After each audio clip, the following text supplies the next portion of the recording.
तो हेलो दोस्तों, आपका स्वागत है आज की इस नई वीडियो में। आज हम फिजिक्स की क्लास पढ़ने वाले हैं, यानी कि भौतिक विज्ञान, भौतिक विज्ञान। इसकी वीडियो नंबर 2 है, यानी कि क्लास सेकंड। इसकी पहले वाली वीडियो में अपने ये देखा था कि आखिर भौतिक क्या है, मतलब 11th क्लास का चैप्टर नंबर 1 का नाम था फिजिकल वर्ल्ड।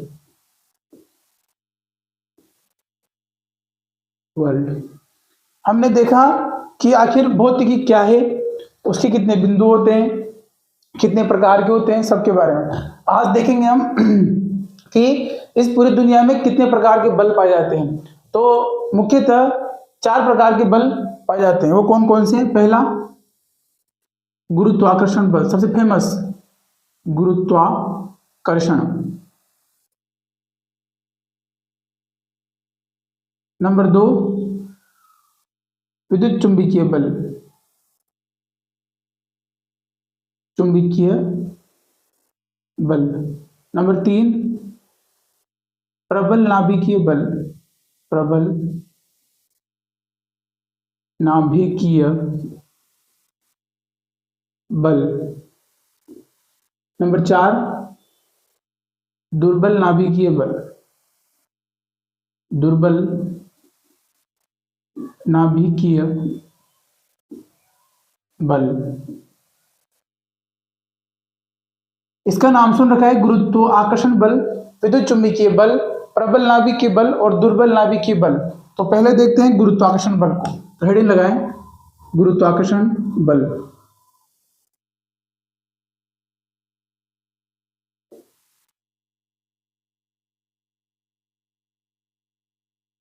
इसे अंग्रेजी में बोलते हैं ग्रेविटेशन फोर्स। आपने एक कहानी सुनी होगी कि वो एप्पल गिरा साइंटिस्ट के ऊपर। तो जैसे ये पृथ्वी है, ये पृथ्वी अर्थ, इसका जो सेंटर, इसके ऊपर जितनी भी वस्तुएं, ये सब टेबल कुर्सी, हम इस पर ये पृथ्वी एक फोर्स लगा रही है, उसे बोलते हैं ग्रेविटेशन फोर्स। ये सिर्फ पृथ्वी नहीं, प्रत्येक वस्तु, आसपास जितनी भी वस्तुएं, हम उस पर और वो हम पर गुरुत्वाकर्षण बल लगाती है। ये गलत है कि पृथ्वी ही लगाती है। जितनी भी वस्तुएं हैं वो दिशा विपरीत होने की वजह से एक दूसरे को निरस्त कर देती है। जैसे ये मैं हूं और ये कोई वस्तु है, तो ये भी ग्रेविटेशन फोर्स लगा रही है, ये भी ग्रेविटेशन फोर्स लगा रही है, लेकिन दिशा विपरीत होने की वजह से एक दूसरे को कैंसिल कर देती है। दिशा विपरीत होने की वजह से एक दूसरे को कैंसिल कर देती है। तो गुरुत्वाकर्षण बल 2 बिंदुओं के बीच लगता है। गुरुत्वाकर्षण बल 2 बिंदुओं यानी कि 2 वस्तुओं, यानी 2 वस्तुओं के केंद्रों के मध्य लगता है। जैसे 2 बिंदु, 2 वस्तुओं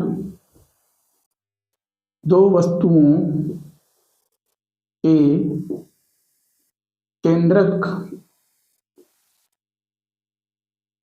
केंद्रकों के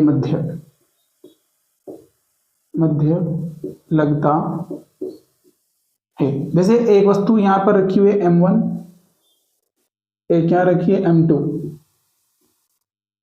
M2, और इसके बीच की दूरी है R।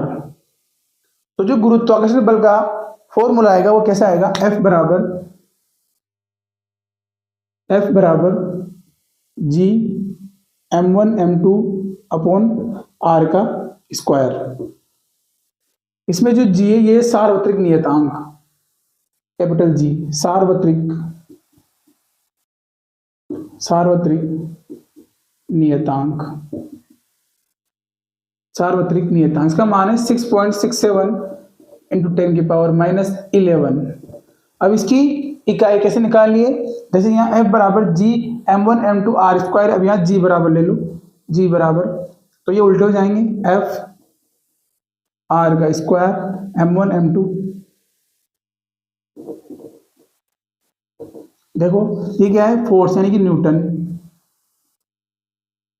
ये क्या है? R स्क्वायर यानी कि बीच की दूरी, यानी मीटर में मानेंगे, मीटर का स्क्वायर। और ये क्या है? मास यानी कि द्रव्यमान, तो केजी। तो सार्वत्रिक नियतांक यानी कि जी की जो मात्रक है वो है न्यूटन मीटर स्क्वायर के जी अपॉन के जी, न्यूटन मीटर स्क्वायर अपॉन के जी। तो एक तो ये मान याद रखना है, फॉर्मूला याद रखना है और ये मात्रक ध्यान में रखना है।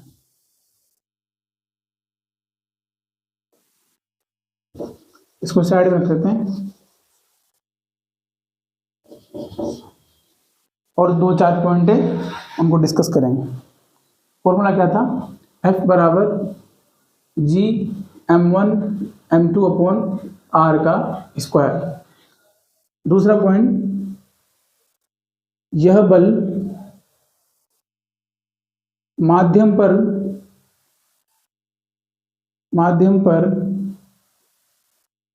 निर्भर नहीं करता है। अब इसका मतलब क्या है? यह बल माध्यम पर निर्भर नहीं करता है। जैसे अब इस जी का मतलब था सार्वत्रिक, यानी कि सार्वत्रिक का मतलब है पृथ्वी पर भी अन्य ग्रह पर भी। सार्वत्रिक मतलब सब जगह पूरे ब्रह्मांड में, ब्रह्मांड मतलब जो चीज पूरी ब्रह्मांड में फॉलो होती है उसे बोलते हैं सार्वत्रिक। सार्वत्रिक नियतांक, इसका मान फिक्स है, कोई चेंज नहीं कर सकता। 6.6 × 10⁻11 न्यूटन मीटर स्क्वायर के जी, इसे कोई भी चेंज नहीं कर सकता क्योंकि ये सार्वत्रिक नियतांक है। क्या ये सार्वत्रिक नियतांक? सार्वत्रिक नियतांक, इसकी वैल्यू याद रखना 6.67 × 10⁻11 न्यूटन मीटर स्क्वायर के जी अपॉन के जी, सार्वत्रिक नियतांक। और यह बल माध्यम पर निर्भर नहीं करता। माध्यम का मतलब है जैसे ये वायुमंडल है, पृथ्वी के आसपास क्या है? वायुमंडल। तो ये एक माध्यम है। अलग प्लेनेट पे चल जाए तो वहां वायुमंडल थोड़ी ना है, तो वहां माध्यम चेंज हो गया। वहां पर है क्या? अंतरिक्ष। अंतरिक्ष में न तो वायु है, अंतरिक्ष नहीं कोई गैसें, अंतरिक्ष यानी कि यूनिवर्स में न तो वायु, माध्यम चेंज हो गया, फिर भी ये बल एज इट इज काम करेगा। मतलब जैसे यहाँ पे काम कर रहा है वैसे अन्य प्लेनेट पर भी काम करेगा, तो माध्यम पर निर्भर नहीं करता। और इसकी परास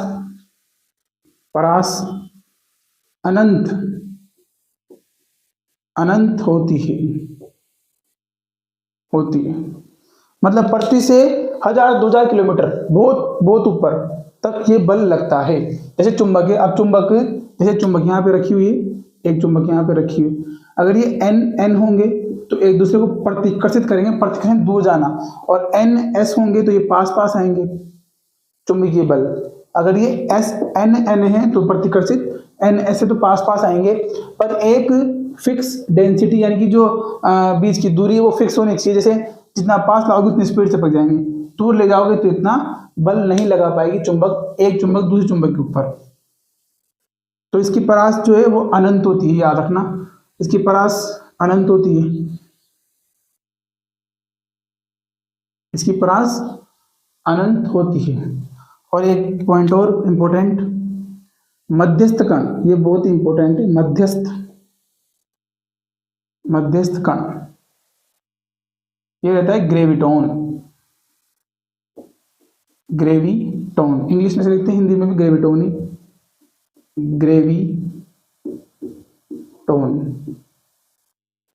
ग्रेविटॉन मध्यस्थ कण ग्रेविटॉन। गुरुत्वाकर्षण बल, यह आकर्षण प्रकृति का रहता है। आकर्षण प्रकृति का होता है। मतलब ये कभी भी किसी चीज को प्रतिकर्षित नहीं कर सकता, अपने से दूर नहीं कर सकता। जैसे चुंबक तो कर रही है, अगर समान ध्रुव है तो उनको करती है प्रतिकर्षित, और असमान है तो उनको करती है आकर्षित, प्लस माइनस की तरह। वैसे तो ये आकर्षण हमेशा चीजों को खींचेगा इसे, और यह प्रकृति में सबसे दुर्बल बल है।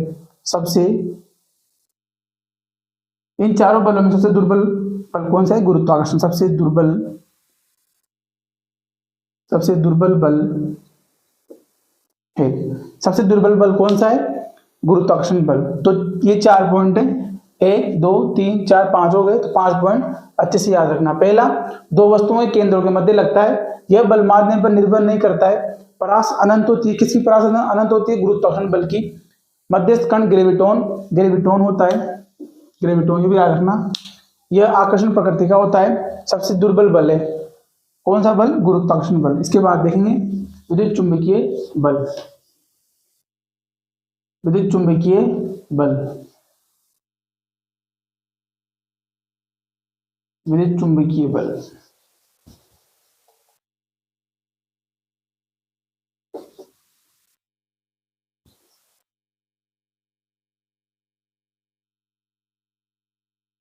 विद्युत चुंबकीय बल, तो हेडिंग लगाएं विद्युत चुंबकीय बल, विद्युत चुंबकीय बल। आप हेडिंग लगाओ, मैं पानी पी के आता हूं।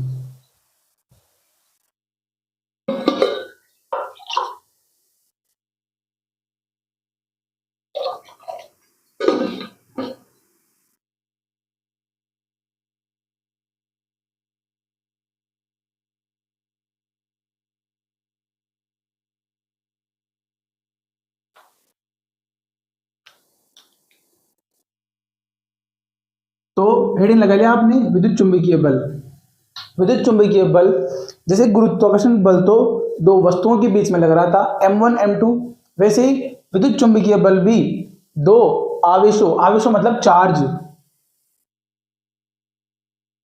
चार्ज यानी कि आवेश, दो आवेशों के मध्य लगता है। तो दो आवेशों के मध्य, दो आवेश के मध्य लगने वाला बल होता है। दो आवेशों के मध्य लगने वाला बल होता है। नंबर दो, दो आवेश कैसे? जैसे वहां माना था M1 M2, यहां माने Q1 Q2, यानी एक आवेश ये, एक आवेश ये, बीच की दूरी r। तो यहाँ पे जो फॉर्मूला निकल के आएगा वो क्या आएगा? F बराबर Q1, F बराबर 1/4 pi epsilon not Q1 Q2 upon r square. अभी 1/4 पाई एप्सिलॉन नॉट, 4 पाई ये तो नियतांक है और एप्सिलॉन नॉट निर्वात की विद्युतशीलता। अगर यहाँ पे नोट नहीं आता तो माध्यम की विद्युतशीलता, तो याद रखना है F बराबर 1/4 pi epsilon not Q1 Q2 upon r square. दूसरी बात, यह आकर्षण व प्रतिकर्षण, यह आकर्षण व प्रतिकर्षण प्रकार का होता है। मतलब समान, जैसे प्लस प्लस रहेगा तो एक दूसरे को प्रतिकर्षित करेंगे, प्लस माइनस रहेगा तो आकर्षित करेंगे, माइनस माइनस रहेगा तो भी प्रतिकर्षित करेंगे। यानी कि समान ध्रुव अपने आप को प्रतिकर्षित करते हैं, असमान ध्रुव अपने आप को आकर्षित, अपने आप को क्या? दूसरे आवेश को आकर्षित करते हैं, दूसरे आवेश को आकर्षित करते हैं। तो दो प्रकार की, दो प्रकृति रहती है, प्रतिकर्षित की भी और आकर्षण की भी। नंबर 2 पॉइंट, इसकी परास, इसकी परास अनंत, अनंत होती है। नंबर 3, परास समझ गए आप, जैसे गुरुत्वाकर्षण बताया था। और मध्यस्थ कण, मध्यस्थ कण वहां होता है ग्रेविटोन, किसमें? गुरुत्वाकर्षण में। यहाँ पे होगा फोटोन।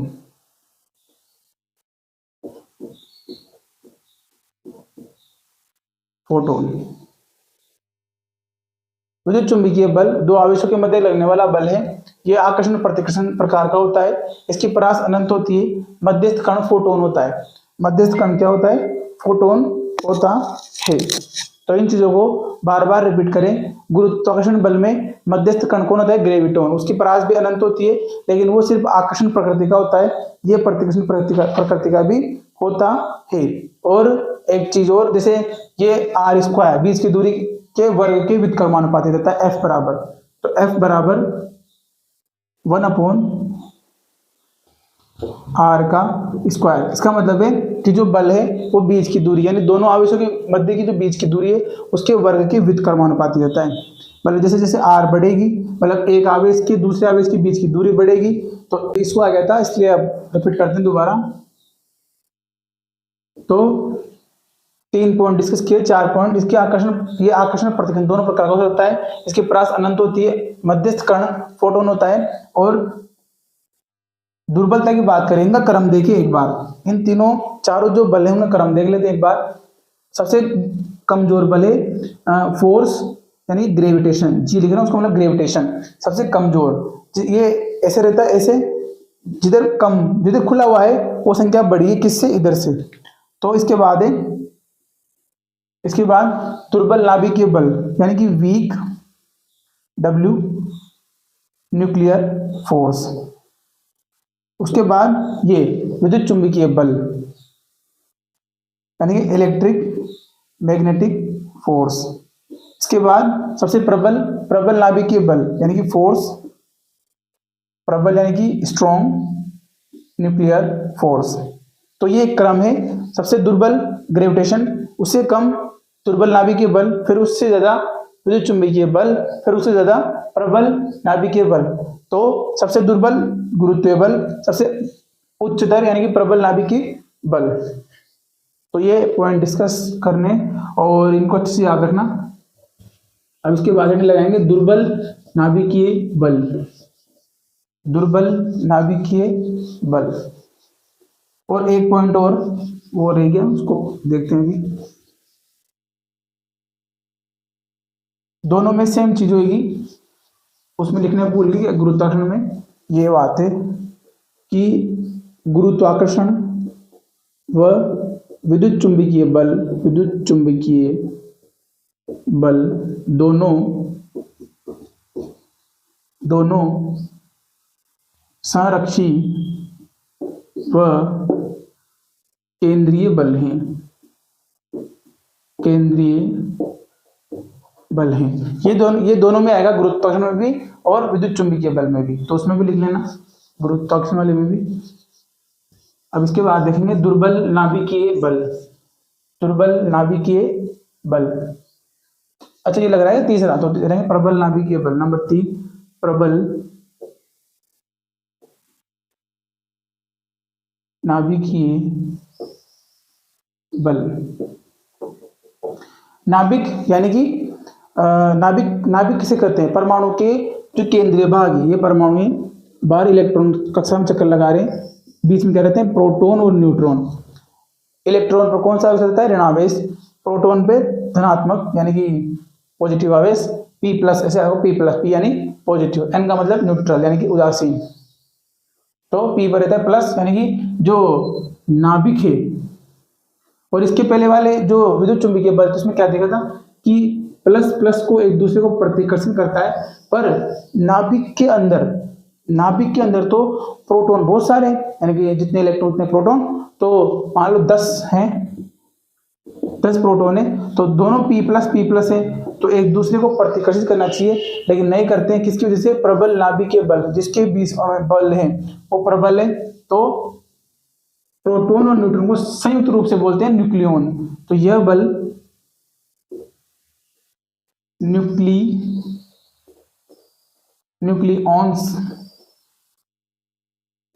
के मध्य लगता है। जैसे प्रोटॉन के मध्य, न्यूट्रॉन के मध्य व प्रोटॉन और न्यूट्रॉन के मध्य यह बल लगता है। यह सबसे मजबूत बल है। मध्यस्थ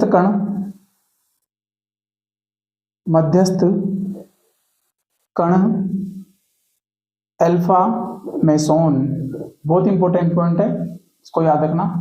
अल्फा मेसोन प्रबल नाभिकीय बल में मध्यस्थ कण कौन सा है, मेसोन। और एक चीज और, जैसे प्रोटॉन, तो प्रोटॉन किससे मिलकर बना हुआ है, मतलब प्रोटॉन के आगे टुकड़े किए जाएं तो वो एक क्वार्क। अगर एग्जाम में क्वेश्चन आ जाए कि प्रबल नाभिकीय बल का मूल बल क्या है, तो वो एक क्वार्क, 2 बार क्वार्क बल। प्रबल नाभिकीय बल का मूल बल क्या है, तो वो है क्वार्क क्वार्क बल, क्योंकि प्रोटॉन और प्रोटॉन भी को तोड़ा जाए तो टूटते हैं क्वार्क क्वार्क में, सबसे छोटा पार्टिकल है क्वार्क क्वार्क में टूटते हैं।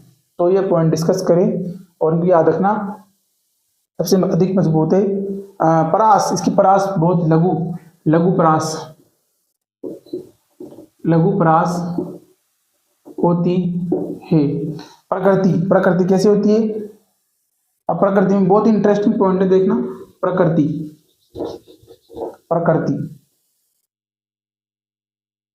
प्रकृति आकर्षण की होती है,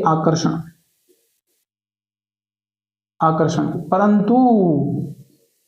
परंतु 0.8 फेंटोमीटर इससे कम होने पर, इस दूरी से कम होने पर, एक एफएम बराबर होता है एक एफएम मतलब वो रेडियो नहीं, 10 की power minus 15 metre femtometre, 0.8 femtometre से कम होने पर इसकी जो प्रकृति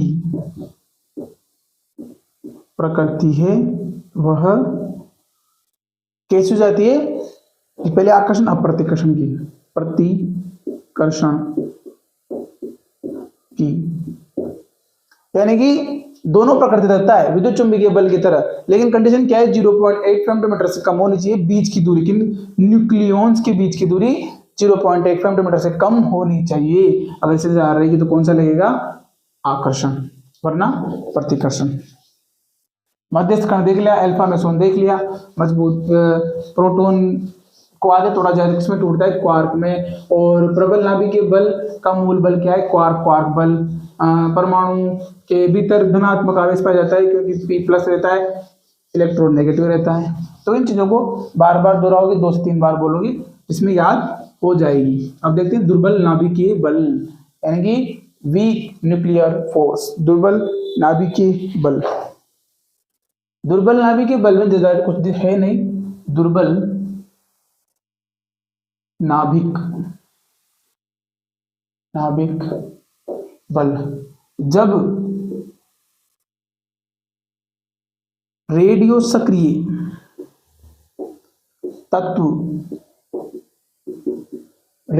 तत्व का मतलब है जो अपने आप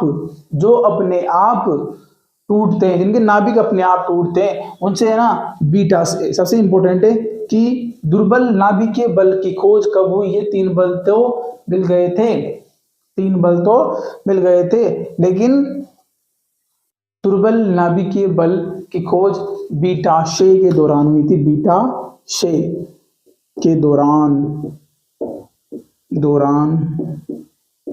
हुई थी।